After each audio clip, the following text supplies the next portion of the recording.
안녕하세요. 김성길 목사와 함께하는 GTS 말씀 묵상 시간입니다. 오늘은 9번째 주간의 넷째 날 묵상입니다.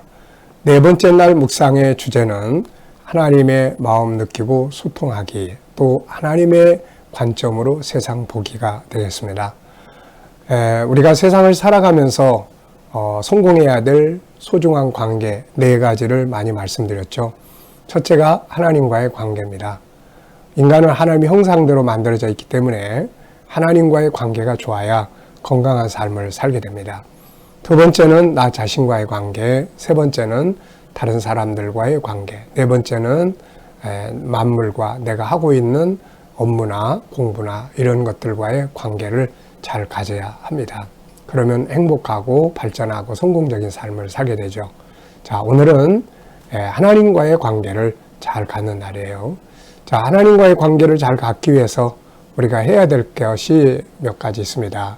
그 첫째는 일단 내가 하나님을 믿는 것이죠. 두 번째는 내가 믿는 하나님을 항상 인정하고 사는 겁니다. 오늘도 하나님 나와 함께 계시고 주님 내 삶에 함께 계셔 라고 인정하고 사는 거, 그리고 의식하는 거죠. 그리고 이제 세 번째는 소통입니다.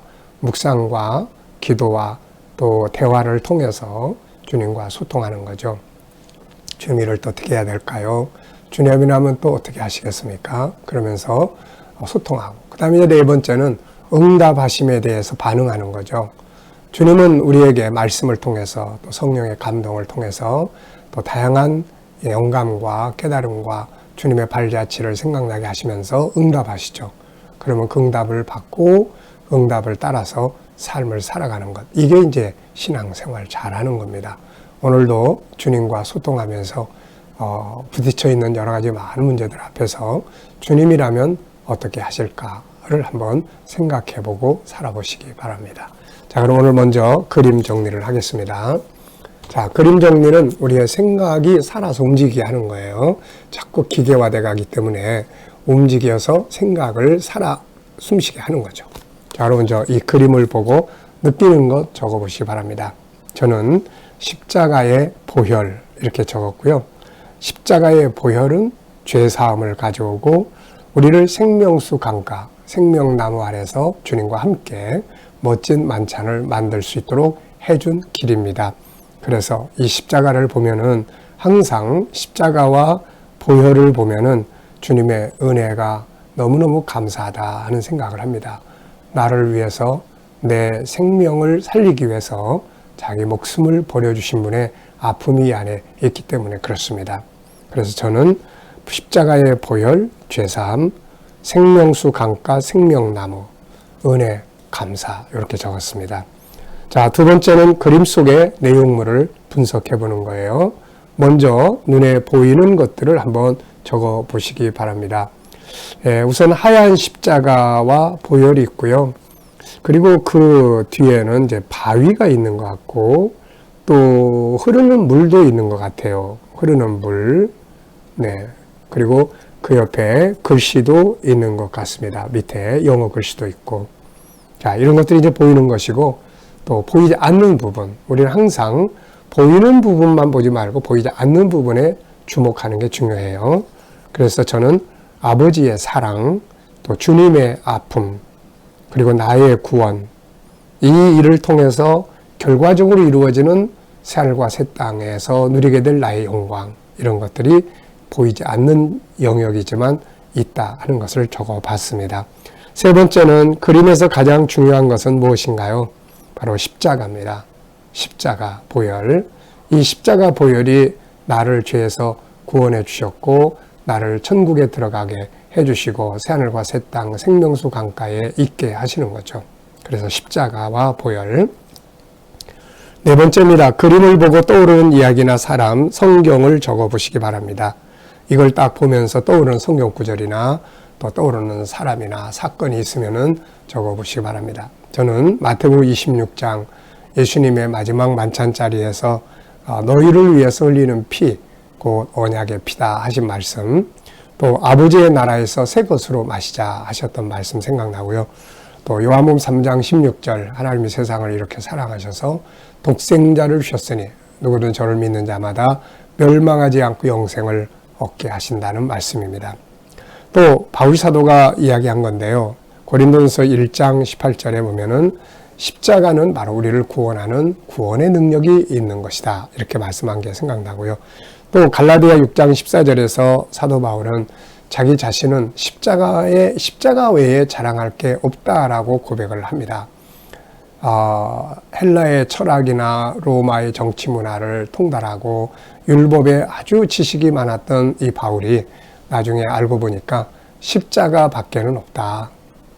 철학 가지고 구원받는 거 아니고 로마의 정치 가지고 구원받는 거 아니고 또 율법의 그런 행위 가지고 구원받는 게 아니고 결국 사람이 죄에서 구원받는 건 십자가밖에 없다. 그래서 십자가 외에 자랑할 게 없다.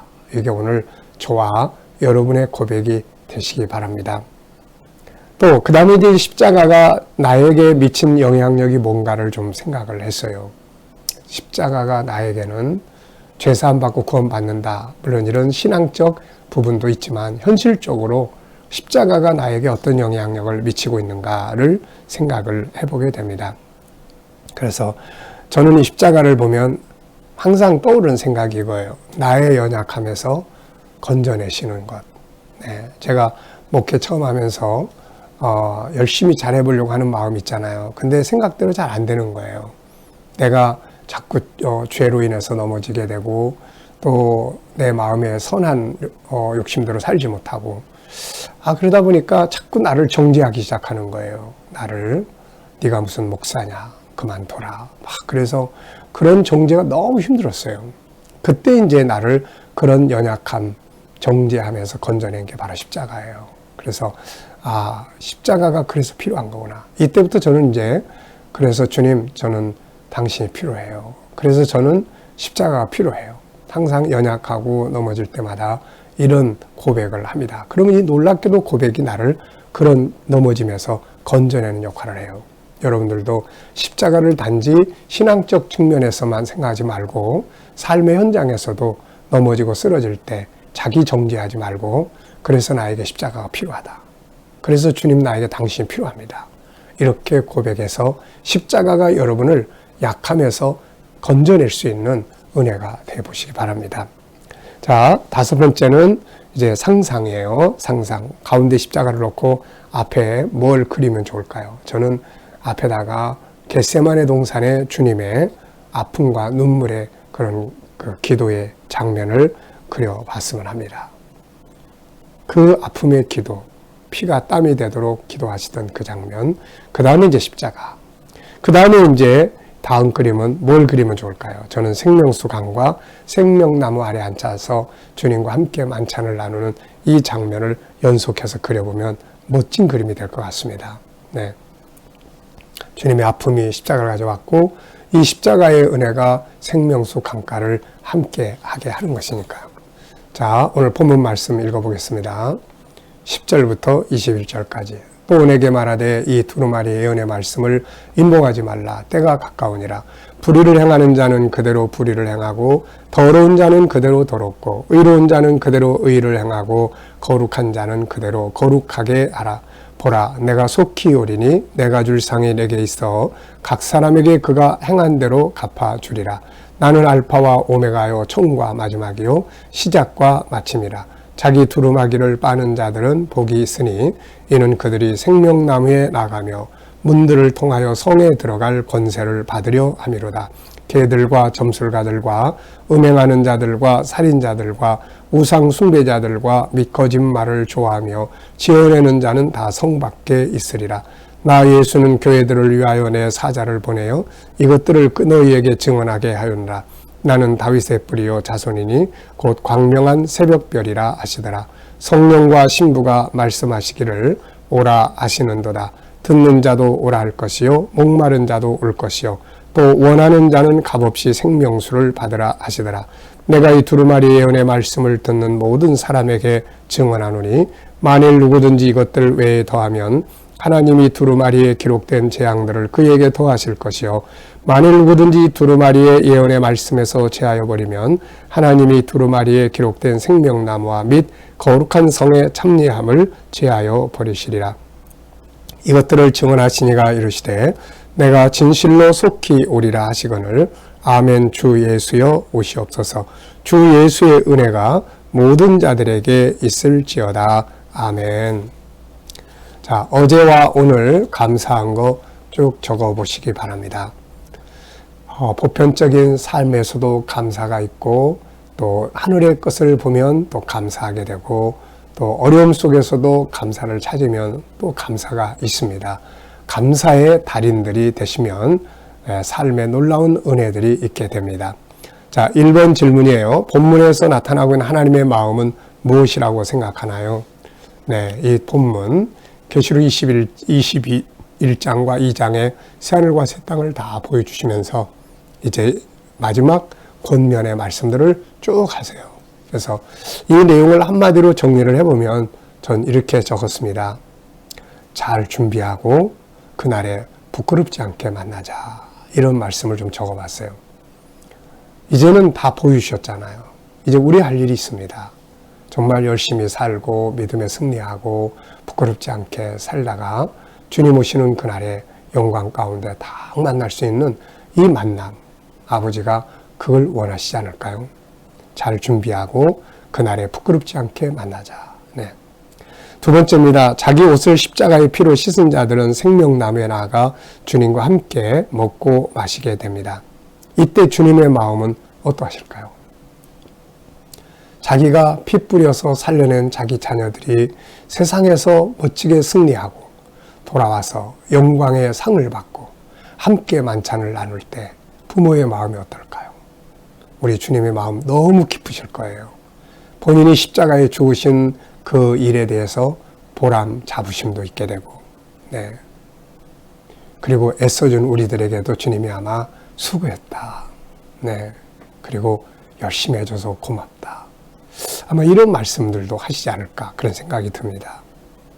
그래서 여러분, 우리는 세상에서 믿음 지키고 사명 감당하고 또 하나님의 사람답게 살아가는 일에 정말 최선을 다해서 꼭 승리자가 되어야 합니다. 세 번째입니다. 성령께서 사람들을 초청하시는 이유가 뭘까요? 17절에 보면 성령과 신부가 이르시되 말씀하이르시되 이런 말씀이 나와요. 성령께서 우리를 초청합니다. 초청하는 이유는 생명수 샘물을 값없이 주시기 위해서죠. 자, 이 말씀을 보면서 느끼는 건 무엇인가요? 저는 두 가지를 적었습니다.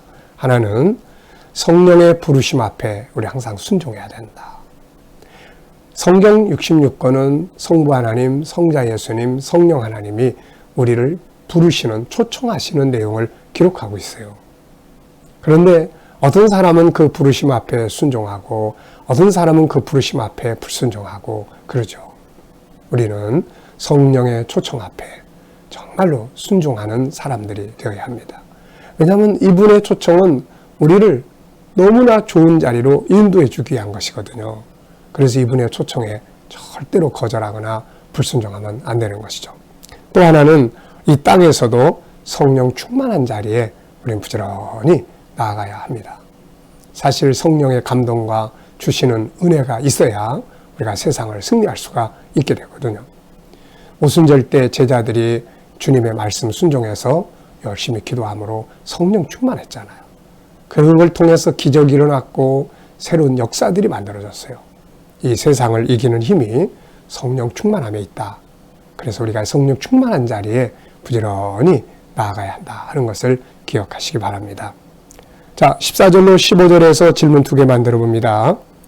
14절은 두루마기를 빠는 자들이 복이 있다고 했고 15절은 또 이 악한 자들, 이 죄사함 받지 못한 자들 다 성 밖에 하나님 나라 밖으로 쫓겨나는 것을 말씀하고 있습니다.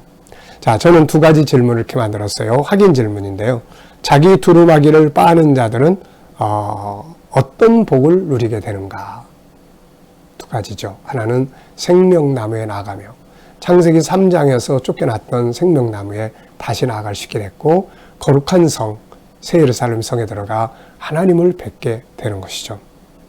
두 번째, 거룩한 성에서 쫓겨나는 자들. 여기서 거룩한 성은 단지 예루살렘만이 아니라 하나님의 나라에 못 들어가는 것을 말합니다. 이들은 여기에는 6가지 제목이 나타나요. 개들과 또 점술가들과 또 흉악한 자들과 음행하는 자들과 살인자들과 그리고 우상숭배자들과 거짓말을 좋아하여 지어내는 자들, 이런 자들은 이 거룩한 성에 들어가지 못한다, 이렇게 말씀하고 있죠. 자, 5번째입니다. 오늘 응용해보고 싶은 말씀은 뭘까요? 저는 2가지를 적었어요. 하나는 성령 충만한 자리에 항상 나아가기 힘쓰자. 또 하나는 선한 행실의 열매를 맺자. 주님이 오셨을 때 행한 대로 갚아주신다고 하셨으니까 선한 행실의 열매를 맺어야 한다. 자, 오늘의 과제입니다. 오늘은 뭘 하시든지 주님이라면 어떻게 하셨을까?